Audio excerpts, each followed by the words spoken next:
Mesdames et messieurs les élus, merci d'être là. Je vous salue très cordialement en solidarité d'élus, de personnes engagées, de personnes qui se dévouent aux autres et qui savent ce que c'est que la fraternité au quotidien, cher Jean-Luc en particulier.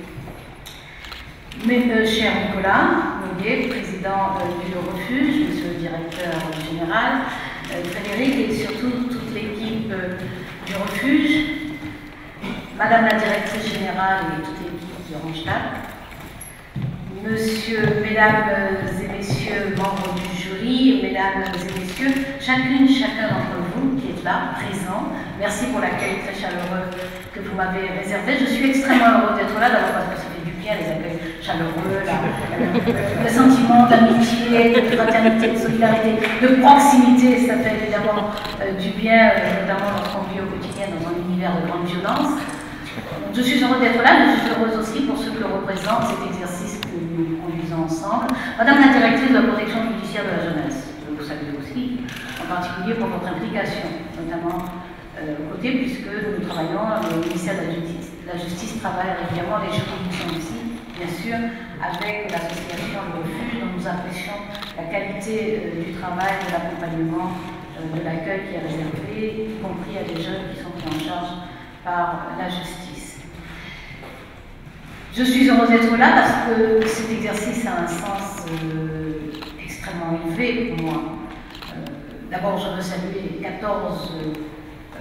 15 projets, mais évidemment, celui qui a été retenu, cette PST, fait l'objet d'une attention particulière, mais ils sont tous de très grande qualité. Je souhaite vraiment qu'ils prospèrent parce qu'il y a dans ces projets beaucoup d'intelligence, beaucoup d'énergie, beaucoup de soucis d'être ingénieux, d'être créatif, de faire avec les autres, de faire pour les autres. Donc j'espère vraiment que tous ces projets vont prospérer. Il est toujours très très réconfortant pour les personnes qui sont engagées en politique de voir à quel point dans la société civile, il y a des personnes qui font la démonstration d'un engagement aussi intense. Et bien sûr, les pouvoirs publics ne doivent pas se défausser sur la société civile organisée en association pour se décharger du nécessaire combat pour l'égalité. La puissance publique doit faire sa part, les responsables politiques doivent faire leur part, mais nous sommes conscients de ce qu'apporte la société civile, de ce que font les associations, et ces initiatives le démontrent, l'illustrent de façon absolument magistrale. Nous avons besoin de la société civile, nous avons besoin de votre énergie, nous avons besoin que vous continuiez à être des moteurs, des acteurs, des vecteurs des droits et des libertés. Notre responsabilité, c'est d'inscrire les droits et les libertés dans la loi, mais nous savons que sans vous, nous ne parvenons pas à faire en sorte que les droits et les libertés formelles inscrits dans la loi deviennent réels, une pratique au quotidien pour chacune et pour chacun. Cet engagement, nous devons le reconnaître, mais pas seulement le reconnaître verbalement, nous devons le reconnaître en vous permettant d'être adossés aux structures administratives, aux moyens de l'État, aux logistiques de l'État, et vous donner parfois les moyens, vous accompagner parfois lorsque c'est nécessaire, de façon à ce que vous fassiez irriguer dans la société cette réalité des droits et des libertés. Nous le faisons, je le disais, dans la loi, et j'en reviens à cette loi de 2013, qui malheureusement, par la virulence des débats, par les dérives, par les débordements, par les déviances, ont exposé les personnes homosexuelles à des violences verbales, à des violences physiques, à des violences psychologiques. Et nous avons été témoins d'un moment d'hystérie, de paroxysme dans notre société. Vous pensiez sans doute comme moi que cette espèce de hargne, que cette espèce de mesquinerie méchante, vengeresse, on ne sait de quoi d'ailleurs, cette espèce de méchanceté presque à l'état pur, parce qu'il n'y a pas de raison, parce qu'il n'y a pas de motif, parce qu'il n'y a pas d'emprise, parce qu'il n'y a rien qui justifie cette méchanceté. Nous ne pensions pas qu'elle existait encore, qu'elle traversait encore des esprits, qu'elle traversait encore notre société. Nous avons été témoins de ça, témoins éberlués dans un premier temps, mais témoins combatifs. chacune, chacun, à sa place. Nous avons été les témoins combatifs et nous nous sommes promis, même sans mots, même sans nous le dire, même sans nous voir, nous nous sommes promis de transformer la société et de faire en sorte que ce spectacle lamentable auquel nous avons assisté ne soit juste plus possible dans cette société. Et nous allons nous battre, pied à pied, jour après jour, minute après minute, nous allons nous battre pour que ce spectacle-là ne soit plus possible dans cette société. Donc nous allons continuer. Ces personnes ont été fortement exposées. Il faut continuer à les protéger jusqu'à ce que, dans l'esprit le plus arriéré qui puisse exister dans ce pays, on prenne acte, même si on ne comprend pas, on prenne acte que nous sommes tous égaux, que nous sommes juste tous égaux, et que personne n'a le droit sur personne d'autre, et que personne n'a le droit de dire « je te tolère dans la société, je ne te tolère pas dans la société ». Voilà. Donc nous allons continuer à nous battre ainsi. Nous allons nous en donner les moyens, nous allons mettre à la disposition de la société les moyens nécessaires pour cela. Je vais moi-même porter un texte de loi sur l'action de groupe. L'action de groupe qui est une procédure civile qui permettra aux personnes victimes de discrimination de s'associer et de saisir la justice ensemble. Parce que lorsqu'on est victime d'une discrimination, quelle qu'en soit la nature, quelle qu'elle soit, on est affaibli. Psychologiquement, on est affaibli. Et on l'a bien vu pendant les débats, à quel point des personnes qui déjà ont des difficultés à trouver leur place dans la société, parce que la société n'est pas bienveillante, elle n'est pas disposée à les accueillir, elle ne les reconnaît pas, elle n'accepte pas l'indifférence qu'elle doit porter sur leurs différences. Nous avons vu qu'il est déjà difficile d'être accepté dans la société lorsqu'en plus on reçoit de plein fouet une injure, une agression verbale ou physique, une pression psychologique. On est évidemment plus vulnérable. Et le fait de pouvoir s'associer, se regrouper pour saisir la justice, ça permet d'échapper à cette vulnérabilité. Ça permet d'échapper à cet affaiblissement provisoire. Ça permet d'échapper aussi, disons-le, au sentiment de honte. Parce que ce qui est terrifiant dans les discriminations et les agressions, c'est que souvent la victime culpabilise. C'est que souvent la victime prend sur elle la honte que devrait éprouver, que devrait ressentir l'agresseur. Donc en se mettant ensemble, il sera possible d'agir ensemble et de faire la justice passer et respecter le droit. Et nous allons réserver une place particulière aux associations, parce que nous en connaissons le dynamisme. Donc ce sont les associations qui pourront être à l'initiative de cette action de groupe judiciaire. Ensuite, il nous faut punir, sanctionner, non seulement les discriminations très directes, mais les agressions qui sont inspirées par un préjugé. Et c'est pour ça que vous savez que dans le cadre de la grande cause nationale déclarée par le président de la République contre le racisme, l'antisémitisme et toutes les discriminations, nous allons faire du racisme, de l'antisémitisme et des discriminations sexistes, homophobes, handiphobes, une condition de circonstances aggravantes, générales, qui va s'appliquer à toutes les agressions. Que ce soit une agression sexuelle, que ce soit une agression de violence physique, quelle que soit l'agression, s'il y a un élément qui permet de penser qu'il y a en plus un acte, une intention homophobe, sexiste, handiphobe, raciste ou antisémite, ce sera un facteur aggravant et les peines seront plus lourdes. Il nous faut arriver à le faire. Concernant les personnes transgenres, il y a des personnes, alors c'est un combat plus difficile, parce qu'il a moins de visibilité dans la société. Et nous voyons bien à quel point, moi je travaille depuis 1 an et demi au moins maintenant, et je vois bien à quel point il est difficile de faire percevoir la nécessité d'assurer l'égalité pour ces personnes. Je suis en train de finaliser une circulaire qui sera diffusée aux parquets généraux et aux parquets, et qui indiquera que parce que j'ai été saisie par des personnes transgenres qui sont confrontées à ces difficultés, que lorsque ces personnes ont donc changé de genre, que le changement de prénom soit porté sur tous les actes d'état civil, sur l'acte de mariage, sur les actes de naissance des enfants, et qu'un nouveau livret de famille leur soit délivré. Parce qu'il est intolérable qu'après un parcours difficile, parce qu'on en connaît les étapes, après un parcours difficile, un aboutissement judiciaire, que ces personnes sont encore confrontées à des vicissitudes administratives. C'est juste intolérable. Donc cette circulaire sera diffusée très prochainement.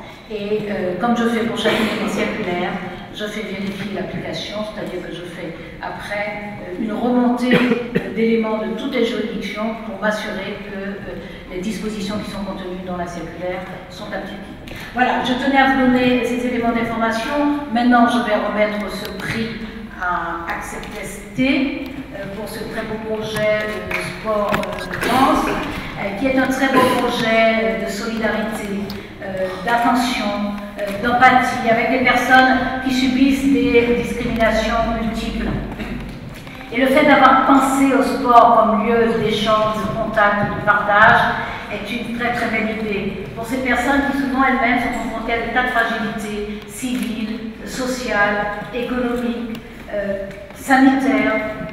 Il y a là, dans ce projet, une démarche qui est extrêmement stimulante. En plus, le fait de l'accompagner d'un portage photographique et d'un projet documentaire, cela permettra, avec cette intention d'exposition du documentaire, non seulement de faire des choses pour les personnes concernées, mais de le partager avec l'ensemble du pays, parce qu'il est important que nous marchions ensemble vers l'égalité totale. C'est ensemble que nous allons y parvenir. Il n'y a pas une communauté de personnes qui se battent pour leurs droits, il y a la société tout entière qui évolue, qui progresse et qui s'élève lorsqu'elle reconnaît les droits de chaque citoyen. Et c'est ainsi que nous allons le faire. Et lorsque nous parlons de vous, nous parlons de nous. Nous parlons de nous. Et lorsque nous parlons de nous ensemble, disons-le clairement, nous parlons d'amour. Nous parlons d'amour. Et nous devons oser le dire, clairement et simplement. Clairement et simplement, nous parlons d'amour. Et que serais-je sans toi? Que serais-je sans toi, de ma rencontre? Que serais-je sans toi, qu'un cœur au bois dormant? Que cette heure arrêtée au cadran de la montre? Que serais-je sans toi, que ce balbutiement?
À mon tour, Madame le maire, Monsieur, Madame les élus, Madame, Monsieur le jury, quelle émotion pour moi et pour mon association,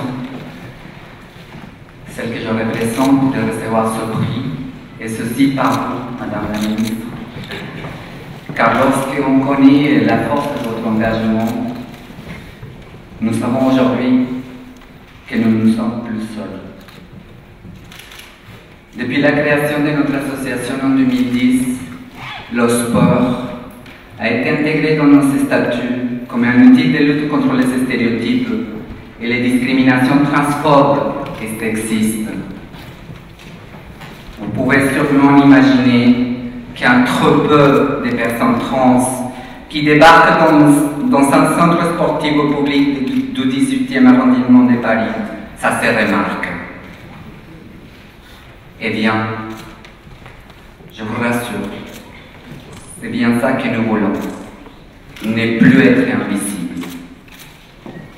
Et pourtant, ça reste difficile d'oublier certains regards, certaines attitudes, certaines remarques.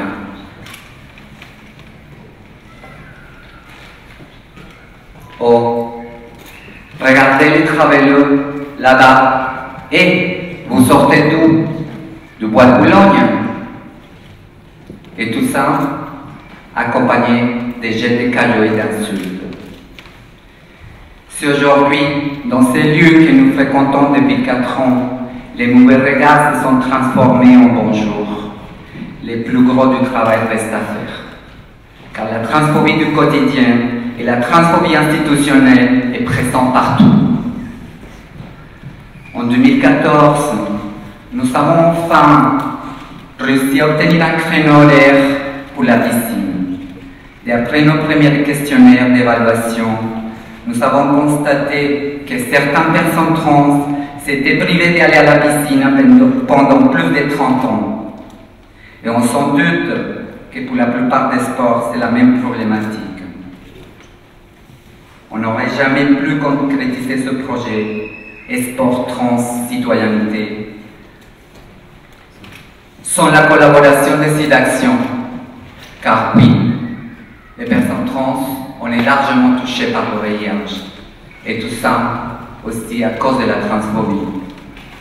Sans la collaboration de Nadine Hidalgo, qui était directrice du réseau Santé Paris Nord, en particulier aussi de l'association Biati, Michael et Stéphane.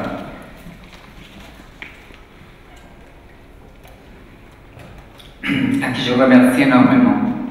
C'est notre maître nageur, qui anime aussi les activités physiques adaptées.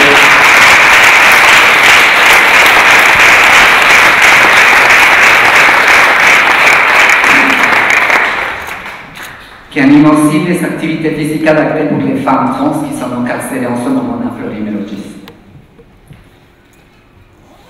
Merci aussi à Dr Jean-Pierre Aubert qui nous a soutenu énormément, et aussi à Dr Julie Delalande qui a osé faire une thèse en médecine pour comprendre qu'est-ce que ça se passe dans l'activité physique pour les personnes trans. Vraiment merci de tout mon cœur.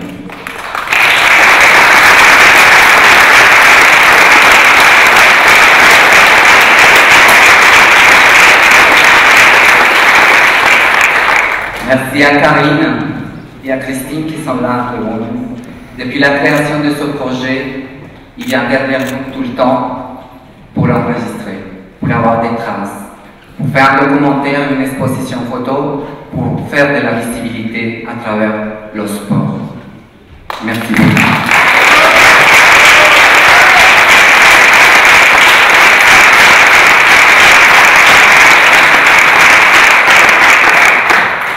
Et bien sûr, merci à Yann Rossard, qui est adjoint maire à la ville de Paris, que c'est grâce à lui qu'on a obtenu rapidement ce créneau horaire qui est devenu pour nous un outil vraiment d'intégration et de lutte contre les discriminations dans le 18e arrondissement de Paris.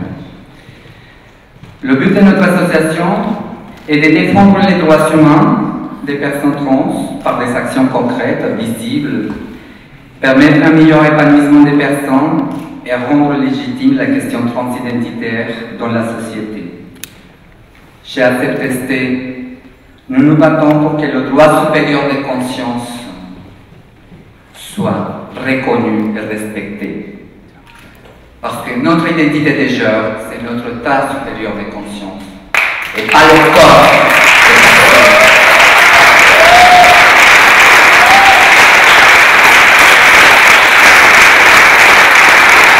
On peut être reconnu avant tout comme des êtres humains. Merci aux refuges. Ça reste vraiment une belle trace dans mon cœur et dans ma mémoire. À l'Institut Oransta, à l'ensemble de Julie, Jean-Luc Romero, merci beaucoup. Ce prix représente pour nous une grande avancée dans la reconnaissance de nos actions et légitime ce que nous allons continuer, parce qu'on va continuer à jouer sur le terrain et en dehors. Parce que Madame la Ministre, c'est vrai, je vous remercie, cette circulaire que vous proposez, c'est vraiment bien. Ça va nous aider, ça va aider à mieux défendre certaines situations, mais ce n'est pas une loi. Nous voulons des lois, nous voulons des choses concrètes, parce que les droits des gens, on les voit des choses concrètes. Je comprends ce que vous dites. Et je suis vraiment touché que vous ayez accepté les défis, parce que c'est un défi aussi, parce que je sais que ce n'est pas facile de faire passer une loi. Je ne connais pas le droit, je ne le maîtrise pas. Mais le droit existait et le droit supérieur de conscience des personnes trans doit être abordé à travers la reconnaissance et la protection. Et la protection, c'est évidemment une loi comme celle de l'Argentine, Madame la Ministre, une loi qui abolira définitivement la stérilisation des personnes trans dans le monde entier. Et on a un rôle important comme France, pays des droits de l'homme, qui doit lancer un vrai message au monde entier d'espoir et de dignité et de respect de la condition de notre vie.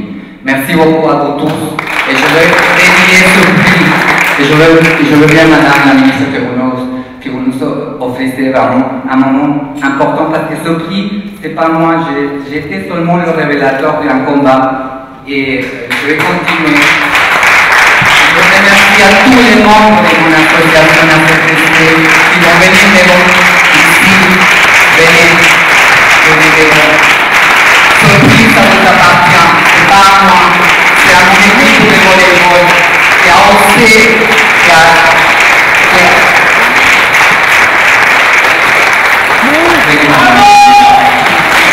osé sortir de l'ombre, qui a osé vraiment dire on peut, on va y arriver, les personnes trans sont capables de faire du sport et aimer.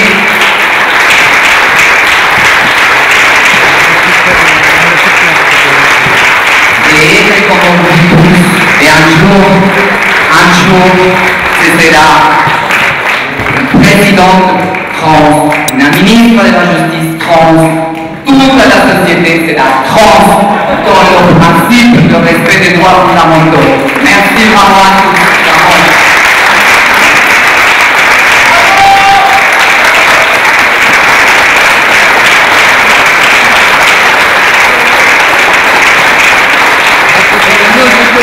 Et les autres parties, je ne peux plus préparer.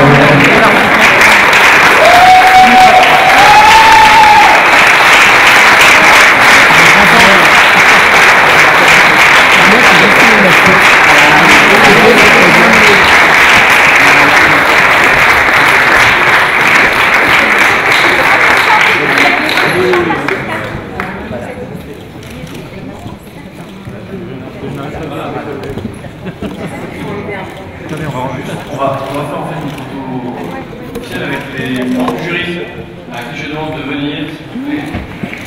Et on va garder les lauréats sur la pouce. Et on va demander aux lauréats du coup de venir nous rejoindre. Les membres du jury. Tu vas prendre les doigts à l'envers.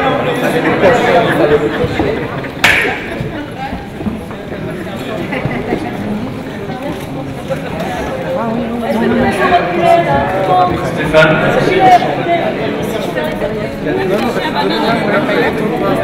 Là, trop top. Après avec une copine. En tout cas, Stéphane, tu remarqueras que non seulement elle sait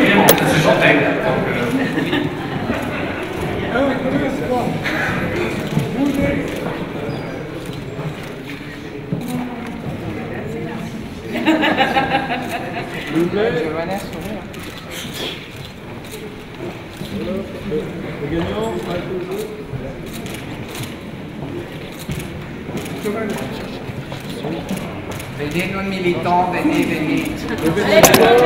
Venez, allez. Montrez-vous toucher à votre transphobie. Montrez-vous toucher à votre transphobie. Venez. C'est grâce à vous que nous, on a fait ça. Votre transphobie. One, two, three. Uno, tres.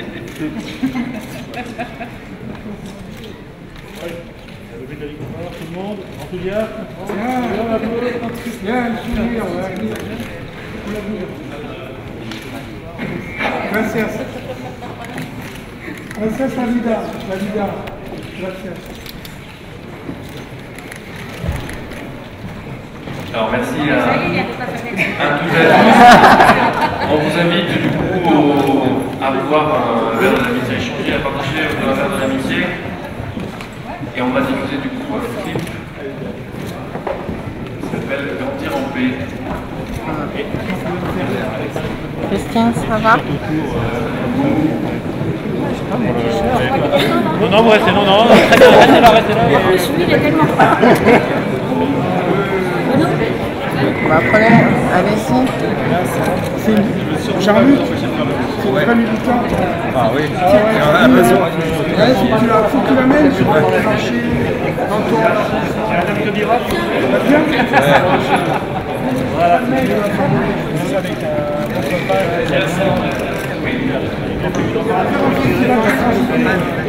Tout est confidentiel. Voilà. Je sais qu'on a une commission. Il y a même à mon propre écran, je voulais prendre son équipe à droite. Alors moi j'ai